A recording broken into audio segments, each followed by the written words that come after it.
Hello बच्चों, नमस्कार। आज के लेक्चर में फिर से आपका बहुत बहुत स्वागत है। आज हम जो नया टॉपिक शुरू करने वाले हैं वो है इलेक्ट्रोस्टैटिक्स यानी स्थिर वैद्युतिकी। तो इस स्थिर वैद्युतिकी के अंतर्गत सबसे पहले हम समझ लें कि स्थिर वैद्युतिकी है क्या। तो स्थिर वैद्युतिकी फिजिक्स का भौतिक विज्ञान की वो शाखा कहलाती है जिसमें हम स्थिर आवेश की डिफरेंट प्रॉपर्टीज़ का अध्ययन करते हैं। तो अब ये स्थिर आवेश या आवेश क्या होता है, हमें इसके बारे में समझना है। तो इस दुनिया में, इस वर्ल्ड में जितने भी मटेरियल्स या पदार्थ हैं सभी किससे बने होते हैं? परमाणुओं से बने होते हैं। और ये सारे परमाणु का जो बेसिक एंटिटी और इकाई है वो होते हैं electron, proton and neutron.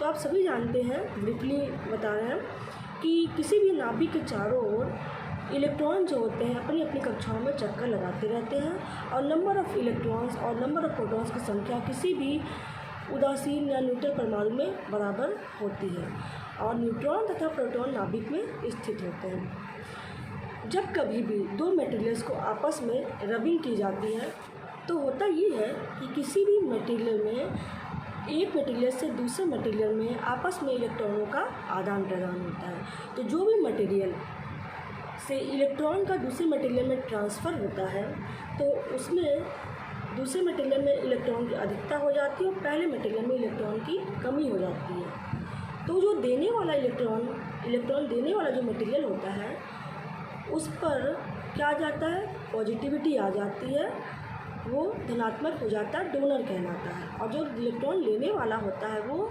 Acceptor होता है, ग्राही होता है और उस पर एक तरह से वो इलेक्ट्रॉन लेने का ऋणी हो जाता है। तो इसी वजह से जो इलेक्ट्रॉन को लेता है उस पर जितने अमाउंट ऑफ इलेक्ट्रॉन लिए गए होते हैं उतना ऋणात्मक आवेश आ जाता है और जिस मटेरियल के द्वारा इलेक्ट्रॉन दिया जाता है और जितने नंबर ऑफ़ इलेक्ट्रॉन्स उसने दिए होते हैं उतना उस पर पॉजिटिव या धनात्मक आवेश आ जाता है। तो यही है आवेश। इलेक्ट्रॉन और प्रोटॉन आपस में इनके ऊपर समान आवेश होता है, लेकिन इलेक्ट्रॉन में समान मात्रा में प्रोटॉन का आवेश होता है लेकिन जस्ट निगेटिव होता है। उस पर same amount of charge minus sign के साथ में होता है। ठीक है, तो इस प्रकार से यही है आवेश।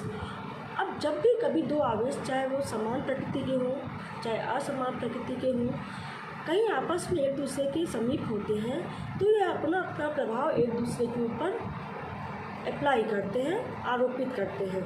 जैसे भीड़ भाड़ वाले इलाके में कह लें या कई सारे इंसानों की कम्युनिटी में कह लें तो होता क्या है, कहीं ना कहीं कोई ना कोई पर्सन किसी ना किसी पर्सन से इन्फ्लुएंस्ड होता है।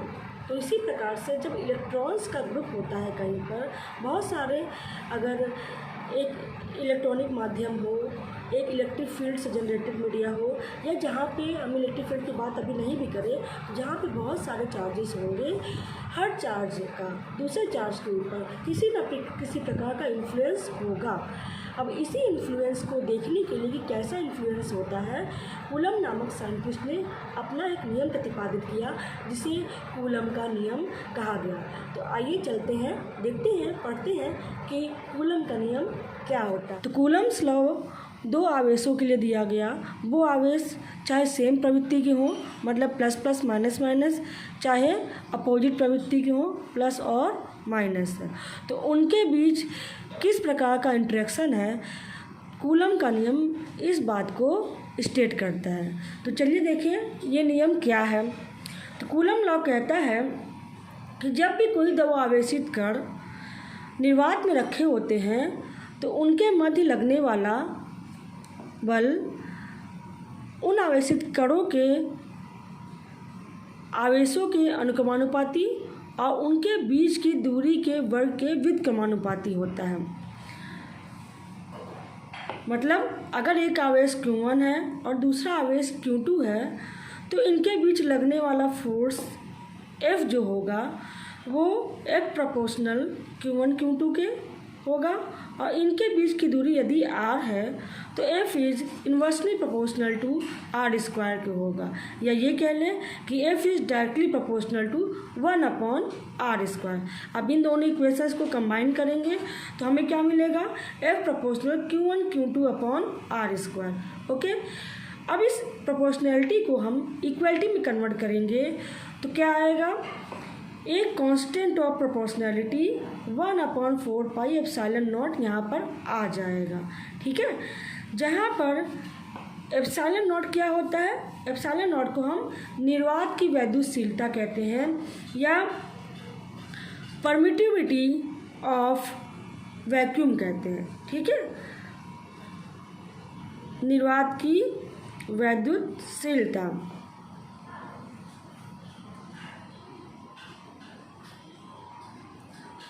ओके, अब ये जो फोर्स है, अनलाइक द ग्रेविटेशनल फोर्स, ये फोर्स अट्रैक्टिव भी हो सकता है, रिपल्सिव भी हो सकता है, मतलब आकर्षण या प्रतिकर्षण कुछ भी हो सकता है। और ये किस पर डिपेंड करेगा, ये डिपेंड करेगा कि ये जो Q1 और Q2 चार्जेस हैं ये सेम नेचर के हैं या अपोजिट नेचर के हैं। तो यदि दोनों प्लस प्लस होंगे या दोनों माइनस माइनस होंगे तो F क्या होगा, रिपल्सिव होगा। ठीक है, समान चार्जेस के बीच में हमेशा रिपल्सिव फोर्स होता है, प्रतिकर्षण बल होता है। और अगर दोनों Q1 और Q2 एक प्लस है और दूसरा माइनस है तो इनके बीच लगने वाला जो बल है वो आकर्षण बल, अट्रैक्टिव फोर्स होता है। अब इस बल को हम कूलम्ब्स फोर्स कहते हैं, कूलम्ब्स फोर्स कहते हैं या हिंदी में कूलम्ब बल, और दूसरा इसका नाम है इलेक्ट्रोस्टैटिक फोर्स। ठीक है, स्थिर वैद्युत बल, दूसरा नाम इसका है इलेक्ट्रोस्टैटिक फोर्स। क्यों, क्योंकि ये स्टैटिक चार्जेस के लिए होता है। ठीक है, और ये जो एप्सिलॉन नॉट है जिसे निर्वात की वैद्युतशीलता कहते हैं, इसका मान होता है 8.85 10⁻⁻12 कूलम्ब स्क्वायर पर न्यूटन मीटर स्क्वायर। इसकी विमा क्या होती है, इसकी विमा m-1 l-3 T4 a square होता है। ठीक है, और ये निकलता कैसे है, इस इक्वेशन को यूज़ करते हुए एप्सिलॉन नॉट इक्वल टू आ जाएगा 4 पाई f r square upon Q1 Q2।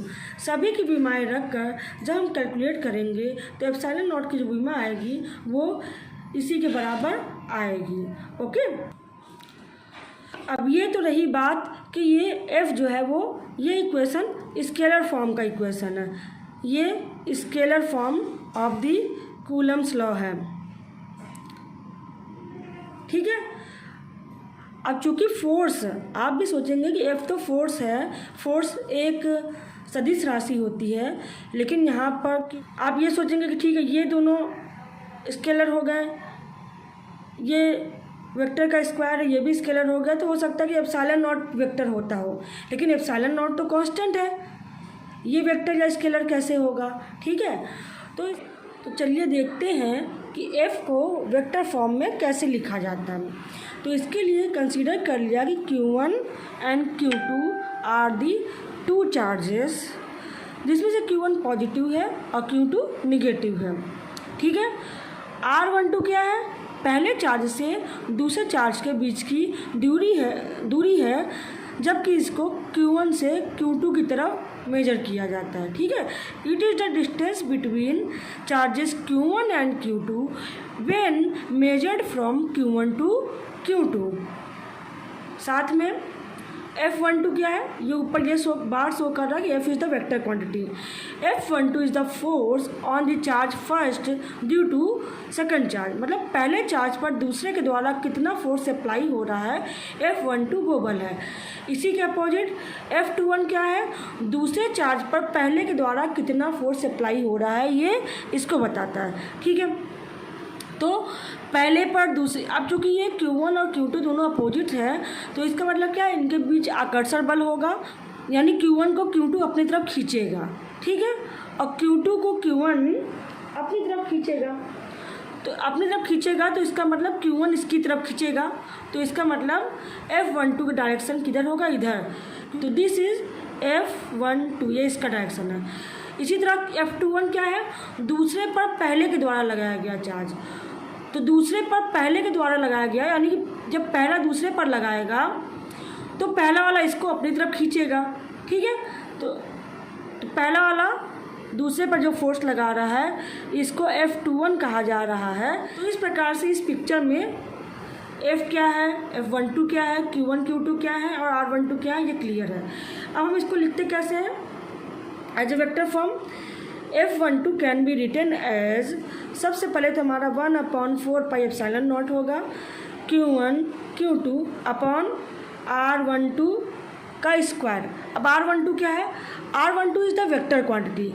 तो किसी भी वेक्टर क्वांटिटी को उसी से मल्टीप्लाई करने पे क्या हो जाता है, उसका मैग्नीट्यूड का स्क्वायर हो जाता है, ठीक है। और किसी भी वेक्टर के मैग्नीट्यूड को कैसे लिखते हैं, R12 को मॉड के अंदर लिख देते हैं। ये क्या हो जाता है, ये हो जाएगा मैग्नीट्यूड या परिमाण ऑफ वेक्टर R12, ठीक है। ये इसका परिमाण हो गया, ओके। अब क्या है, ये मैग्नीट्यूड है। तो एक बात और आपको बता दें कि R12 is equal to R21 के होगा, ठीक है। चाहे हम इधर से इधर की दिशा लें, चाहे हम इधर से इधर की दिशा लें, लेकिन ये दूरी समान आएगी, ठीक है। ये दूरी कहलाएगी, ये डिस्प्लेसमेंट नहीं कहलाएगी। डिस्प्लेसमेंट कब कहलाएगी, इधर से इधर गए तो कुछ और डायरेक्शन है, डिस्प्लेसमेंट हो गया। इधर से इधर आए तो डायरेक्शन अलग है, मैग्नीट्यूड वही है, तो ये डिस्प्लेसमेंट कहलाएगा। But vector R12 is not equal to vector R21, क्योंकि दोनों की दिशाएं अपोजिट हैं। हाँ, ये जरूर कह सकते हैं कि R12 is equal to minus of R21, ठीक है। या ये कह लें R21 is equal to minus of R12। तो ये तो आपका वेक्टर फॉर्म में रिमेंबर करने की कुछ पॉइंट्स थे, ये हो गया। अब हमें क्या करना है, F12 is the force applied by second charge on the first charge.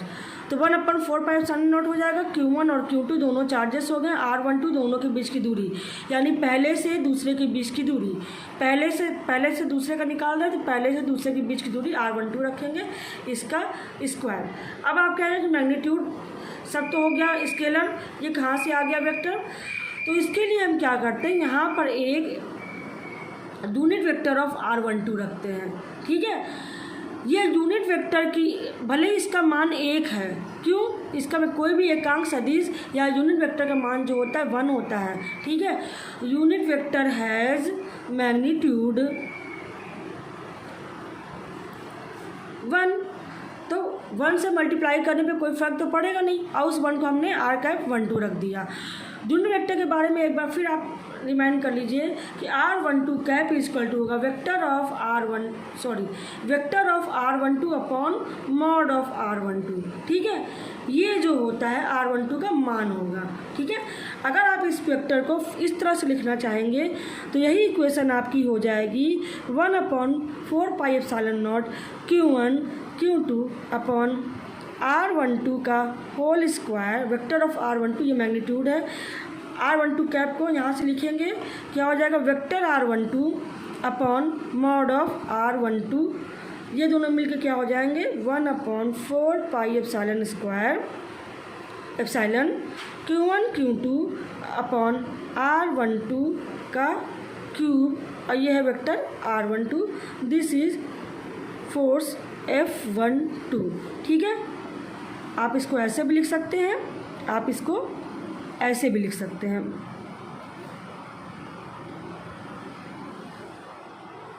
ठीक। चाहे ऐसे लिखिए चाहे ऐसे लिखिए। जब आप यूनिट वेक्टर R12 को वेक्टर के फॉर्म में लिखेंगे पूरे वेक्टर में, तो R12 अपॉन R12 का मॉड हो जाएगा, इसके साथ मल्टीप्लाई होकर ये क्यूब में हो जाएगा, ठीक है। दिस इज इक्वेशन नंबर, पहले वाले को हमने कह देते हैं ये इक्वेशन नंबर 1 है, और ये इक्वेशन नंबर 2 हो गया, ठीक। इसे 2 कह देते हैं और ये वाला 3 हो गया, ओके। अब इसी प्रकार से अगर हम F21 लिखना चाहें तो F21 क्या होगा, 1/4πε0 Q1 Q2 अपॉन R21 का होल स्क्वायर। ठीक है, vector of unit vector of R21 लिखेंगे। 21 के लिए क्या है, तो 21 करेंगे यानी दूसरे चार्ज पर पहले के द्वारा लगाया गया बल, तो दूसरे की पहले से दूरी। ठीक है, तो दूसरे की पहले से दूरी, तो दूसरे से हम इधर की तरफ चलेंगे। ठीक है, तो इधर से इधर चलेंगे, यानी कि जब इधर से इधर गया तो R12 हुआ, जब इधर से इधर ट्रेवल करेंगे तो ये R21 कहलाएगा। ठीक है, R21 इधर से इधर, R12 इधर से इधर और R21 इधर से इधर हो गया। ठीक है, तो इसके लिए F21 को निकालना है हमें, तो R21 इधर से इधर रखा हमने।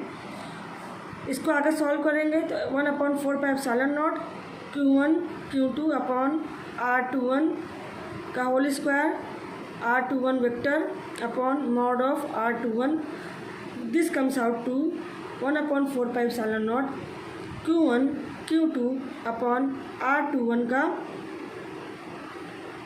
होल क्यूब, और ये हो गया R21 वेक्टर।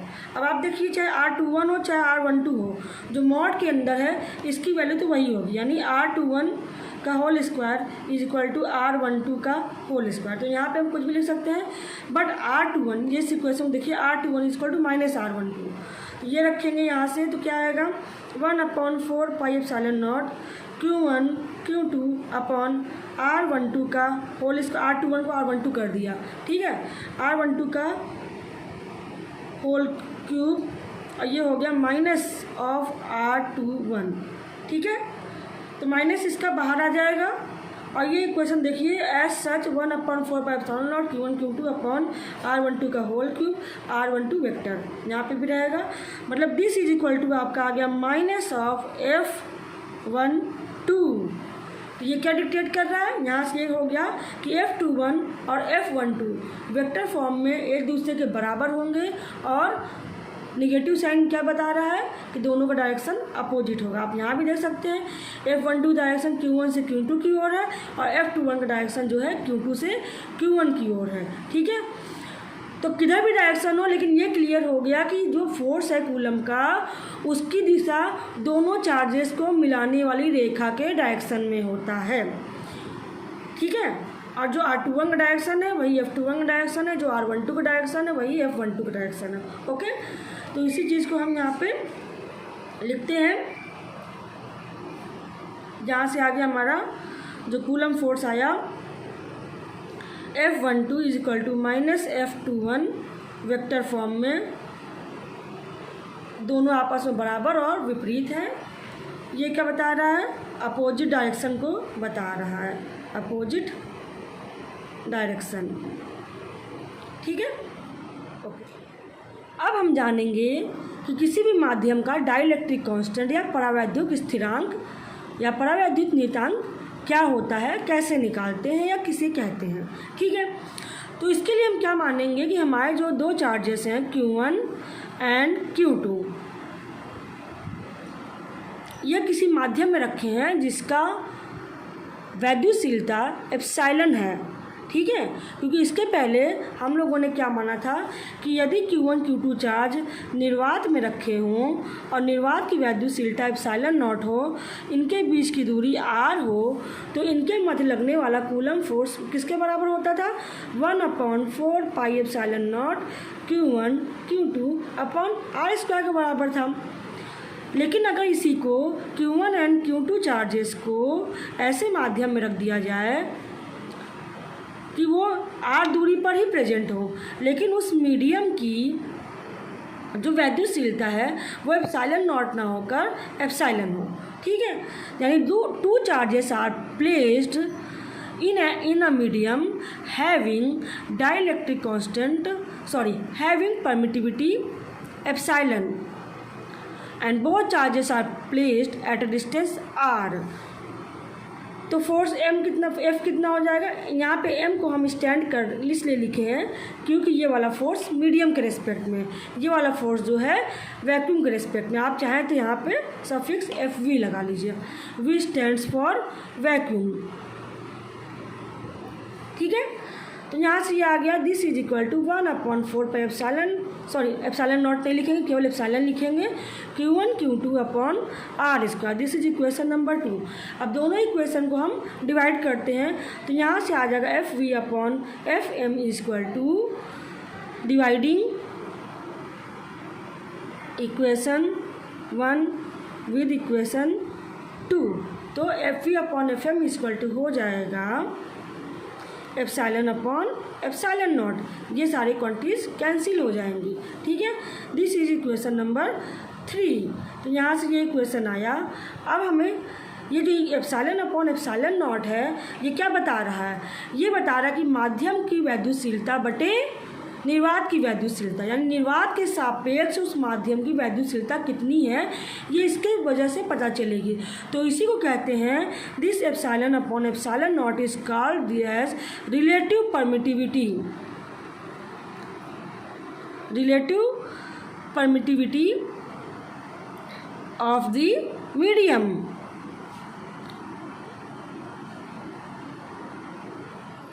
किसके रेस्पेक्ट में? विद रेस्पेक्ट टू वैक्यूम, ठीक है। निर्वात के सापेक्ष माध्यम का आपेक्षिक वैद्युशीलता कितनी है? This is epsilon upon epsilon naught. इसी को हम डाइलेक्ट्रिक कांस्टेंट ऑफ द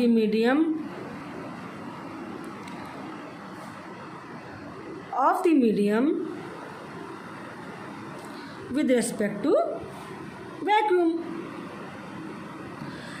किसी का भी जो दिया रहेगा वैद्युशीलता, ये मोटा मोटा उसका वैक्यूम के रेस्पेक्ट में रिलेटिव परमिटिविटी ही होती है। अब इसे रिप्रेजेंट किससे कहते हैं? This is represented by epsilon R. R stands for relative. कहीं कहीं पे एप्सिलॉन आर ना लिख के के भी लिखा रहता है, तो चाहे के लिखा हो चाहे एप्सिलॉन आर लिखा हो, दोनों का मतलब वही है। हिंदी में क्या कहते हैं? माध्यम का निर्वात के सापेक्ष उसकी वैद्युशीलता या उस माध्यम की रिलेटिव परमिटिविटी या आपेक्षिक वैद्युशीलता विद रिस्पेक्ट टू वैक्यूम। तो ये हो गया आपका परावैद्युत कांस्टेंट या dielectric constant of any medium क्या होता है। अब इसी को अगर इस इक्वेशन में पुट कर देंगे तो क्या आएगा? F V upon F M equal to K या एप्सिलॉन नॉट। तो यहाँ से फिर एफ एम इक्वल टू कितना आ जाएगा? एफ एम इक्वल टू आएगा एफ वी अपॉन के। इससे क्या पता चल रहा है? इससे ये पता चल रहा है दिस इम्प्लाइज कि निर्वात में जो बल Q1 और Q2 के बीच में लग रहा था, अगर यही पूरे सिस्टम को निर्वात से हटा के एक ऐसे मीडियम में रख दिया जाएगा जिसका परमिटिविटी एप्सिलॉन है, तो उस पर लगने वाला कूलम फोर्स घटकर 1/k के बराबर हो जाएगा, जहाँ पर k किसके बराबर होगा? एप्सिलॉन अपॉन एप्सिलॉन नॉट के बराबर होगा, ठीक है। This implies that the coulomb force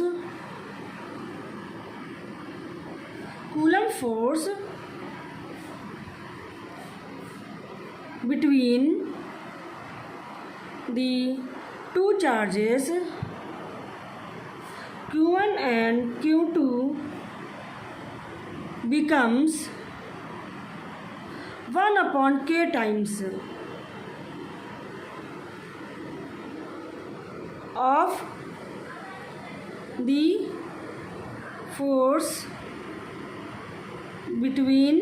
the force between the charges when they are placed in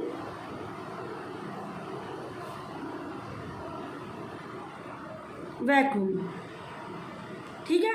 The Coulomb force between the two charges Q1 and Q2 becomes 1/k times of the force between the charges when they are placed in a vacuum। मतलब जब Q1 Q2 के system को निर्वात से हटा के किसी ऐसे माध्यम में रख दिया जाता है जिसका डाइलेक्ट्रिक कांस्टेंट एप्सिलॉन आर हो या के हो, तो उस माध्यम में लगने वाला कूलम फोर्स निर्वात में लगने वाले कूलम फोर्स का 1/एप्सिलॉन या 1/k टाइम्स हो जाता है। ओके बच्चों, तो ये आपको कूलम फोर्स और डाइलेक्ट्रिक कांस्टेंट का डिटेल में आपको समझाया गया है यहाँ पे। ओके, अब मिलेंगे अगले लेक्चर में।